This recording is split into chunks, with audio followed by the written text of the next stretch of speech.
What's going on, squad? Here at the Athletic Gamer, the fittest gamer on earth. Welcome back to the channel. Today I'm bringing you a serious gameplay, man. 60 kills and a domination. It was freaking awesome. I was just snapping on all these dudes. But today we're going to be talking about a hotfix that just happened. It was just released today in Call of Duty World War II. It was a weapon tuning update, and I'm pretty excited about it. There's going to be a lot of updates coming. Possibly the biggest update in Call of Duty history is coming this month. So this is some pretty serious information. Today we got our start of the update, so we're going to be talking about these weapon tuning updates in this video. So let's get started right away. We'll start off with the FG42. This weapon got a buff, and it is going to be basically in between. It got a nerf, then it got a buff, it got a nerf, and it was basically trash after the last update when they nerfed it. They increased the recoil and they slowed the fire rate, and they even came out and admitted that they nerfed it too much. So they came out with a buff today and they brought up the recoil, meaning they gave it less recoil. They buffed the recoil, and then they also buffed the rate of fire. So this weapon is basically going to be sitting in between where it was before the nerf and above where it was when they nerfed it. So that's some pretty good news. I've been using this weapon today and it was just so nice. It felt really good, really balanced. It felt usable, and I'm excited for that because the FG42 is a great weapon. I'm a fan of that weapon. I love using it. I know a lot of other people do too. Moving on from there, we got the grease gun. Now the grease gun has the slowest rate of fire of all the submachine guns, and it also aims really slow. I don't know if it has the slowest ADS time, but I know it's basically at the bottom of the list when it comes to submachine guns. So they adjusted the recoil to give players more control, and then they also gave it a buff for its ADS time. So that's pretty good. I've used this weapon again today, and the recoil felt good. It felt usable. I liked it. I liked it. The ADS time felt really fast. You put quick draw on it, and that might have the fastest ADS time in all of the submachine guns now. I mean, it was just like, I was like, holy crap. This thing is serious. But now we're getting into some bad news for the snipers. They gave the Kar98k NERF. Now, I know a lot of people are going to be pretty salty about this, but I mean, come on. Like, you can't deny that gun, that weapon, the sniper, it was just, that thing was out of control. I mean, you get into a lobby, if anybody has thumbs, they can destroy you with a sniper. I mean, like, I suck with a sniper, and I was able to get a couple of good feeds with the sniper. I mean, come on. Now, it's not even that bad, so you can't really be too mad at it.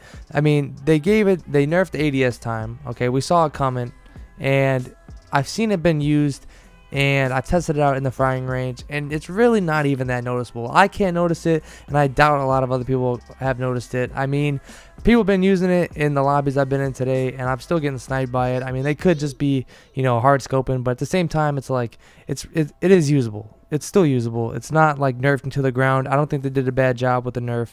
I think it's where it should be. But I mean, they did give another sniper a buff though. The Lee Infield got an ADS transition time buff, and basically they're just allowing it to have a faster ADS time. So I mean, they gave it a sympathy buff. I think that was actually the slowest, had the slowest ADS time of all the snipers. So they gave that a buff. So now it is going to be more usable. And I think this, because I'm not a big sniper user, but I'm pretty sure that when you get a lot of hit marks with the sniper. I could be wrong. Let me know in the comment section how the Lee Enfield is. All you snipers out there, let me know if that is going to be good news or not. I'm not sure. I'm not a big sniper guy. But another nerf that we had to have seen coming was the combat shotgun. And again, the nerf is not that bad. I mean, honestly, I think they're really doing a good job with these updates and balancing the weapons. So the combat shotgun got a slight maximum damage range nerf. Okay, so you're not going to be mapping kids, on USS Texas from one platform to the next platform. Okay, so there's no reason why I should be thinking that I got sniped and then I play back the kill cam and I'm getting hit by a shotgun across the map like that. There is no excuse for that. That is absolutely insane and should not be happening. I know a lot of people are going to be kind of salty about this too, but people are still using the combat shotgun. I've been in lobbies with all shotgun users on the enemy team, and I've died in situations where the combat shotgun should win the fight. If I'm on .2 Hawk and I'm in the trenches of course I'm going to get hit with the shotgun and I'm probably going to die. I mean, it's not like they're getting hit markers at close range. You're just not able to map people with the shotgun, which I think is very reasonable. I think they did a great job, and I like it. I like the nerf. I know a lot of people might be salty, but I mean, that's just my opinion. You guys could feel free to let me know in the comment section how you guys feel about the combat shotgun. But moving on, they gave the sawed-off shotgun a buff. Okay, so they gave us some buffs and they gave us some nerfs. So the sawed-off shotgun, they gave it a max and mid damage range buff. So it's gonna be doing more damage at its maximum range capacity as well as its mid-range capacity. And then they buffed the number of pellets to kill. So they worded these buffs and nerfs kind of weird, because when they say they buff recoil, it sounds like they gave it more recoil, but they really made it more manageable. And it's the same thing with the sawed-off shotgun. They gave it, they buffed the number of pellets to kill. So they made it so it takes less pellets to kill somebody, if that makes sense. And then the reload time, I guess, got a buff, which is good. I haven't used this shotgun ever, so again, if all you sawed-off shotgun users, let me know in the comment section how this weapon feels in game.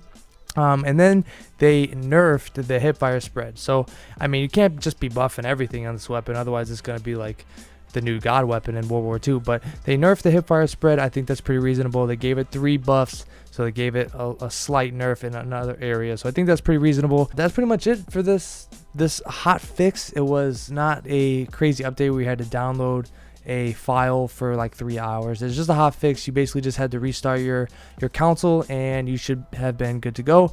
That's the update. There's going to be so many more coming this month. In the next few weeks, they're supposed to be doing an update with the health regen as well as the 100-point domination playlist, which is going to be so sweet. I've been playing a lot of domination the last few days and I've just been having a blast with it. And then Condrey actually went on by saying that there's going to be some new content, new ways to play, update fixes, surprises, and more coming real soon for World War II. This is insane. I have no idea what he could be talking about with these surprises and these other ways to play. Maybe some new game modes that we haven't seen before in any other Call of Duty. I'm pretty excited for this. It sounds promising, and I would love to hear what you guys have to say in the comment section below. Hope you guys enjoyed this video. If you did, be sure to leave a like and subscribe. And YouTube, I'll see you next time.